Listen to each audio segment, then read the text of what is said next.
تم پر تمہاری مائیں اور بیٹیاں اور بہنیں اور پھوپھیاں اور خالائیں اور بھتیجیاں اور بھانجیاں اور وہ مائیں جنہوں نے تم کو دودھ پلایا ہو اور رضائی بہنیں اور ساسیں حرام کر دی گئی ہیں، اور جن عورتوں سے تم خلوت کر چکے ہو ان کی لڑکیاں جنہیں تم پرورش کرتے ہو وہ بھی تم پر حرام ہے۔ ہاں، اگر ان کے ساتھ تم نے خلوت نہ کی ہو تو ان کی لڑکیوں کے ساتھ نکاح کر لینے میں تم پر کچھ گناہ نہیں، اور تمہارے صلبی بیٹوں کی عورتیں بھی اور دو بہنوں کا اکٹھا کرنا بھی حرام ہے، مگر جو ہو چکا سو ہو چکا، بے شک اللہ بخشنے والا ہے، بڑا مہربان ہے۔ اور شوہر والی عورتیں بھی تم پر حرام ہیں مگر وہ جو قید ہو کر باندیوں کے طور پر تمہارے قبضے میں آ جائیں۔ یہ حکم اللہ نے تم کو لکھ دیا ہے، اور ان محرمات کے سوا دوسری عورتیں تم کو حلال ہیں،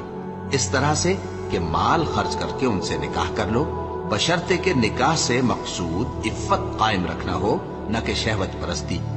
تو جن عورتوں سے تم لطف اندوز ہوئے ان کا مہر جو مقرر کیا ہو ادا کر دو،